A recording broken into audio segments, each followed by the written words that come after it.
খাতা কলমের স্কুল, বাস্তবে শিক্ষিকা নেই। তৃণমূল নেতার বাড়ি থেকে আসছে খাবার, চাঞ্চল্য কৃষ্ণগঞ্জে। বিস্তারিত রিপোর্ট। নদিয়ার কৃষ্ণগঞ্জের হুদো দিগম্বরপুর মুসলিম পাড়ার অঙ্গনারী কেন্দ্র, যা নিয়ে তীব্র অভিযোগে উত্তাল এলাকা। গ্রামবাসীদের দাবি, স্কুলে নেই শিক্ষিকা, নেই সহায়িকা।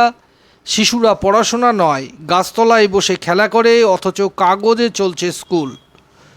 অভিযোগ আরও গুরুতর, মিড ডে মিলের খাবার নাকি আসে এক তৃণমূল নেতার বাড়ি থেকে। টিফিন ক্যারিতে করে গ্রামের এক মহিলা শিশুদের হাতে তা পৌঁছে দেন। খাবারের মান নিয়েও ক্ষোভ উগরে দিয়েছেন অভিভাবকেরা। অভিভাবিকা সাগরিকা খাতুনের প্রশ্ন, শিক্ষিকা না এলে আমাদের ছেলেমেয়েরা পড়বে কিভাবে? বিলকিস মণ্ডলের অভিযোগ, পিছিয়ে পড়া সম্প্রদায়কে পড়াশোনার বদলে শুধু খাবার দিয়েই সন্তুষ্ট রাখা হচ্ছে।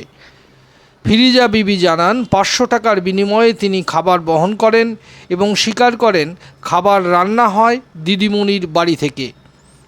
অঙ্গনওয়াড়ি কেন্দ্রের শিক্ষিকা আলপনা বিশ্বাস নিজেই স্বীকার করেছেন তিনি 2টি স্কুলের দায়িত্বে, তাই সব সামলানো সম্ভব নয়। শিশুদের খাবার পৌঁছে দিতে তিনি নিজ খরচে শ্রমিকও রেখেছেন। তবে তার দাবি, খাবার তৃণমূল নেতার বাড়ি থেকে যায়, এটি ভুল ধারণা।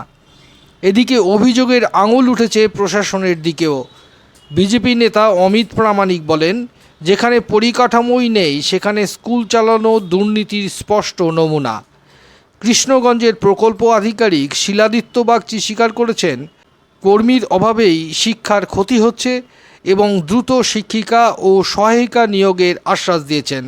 এখন প্রশ্ন, কবে পড়াশোনা শুরু হবে, নাকি অভিযোগ আর আশ্বাসের মধ্যে আটকে থাকবে শিশুদের ভবিষ্যৎ? নদিয়া থেকে অঞ্জন শুকুলের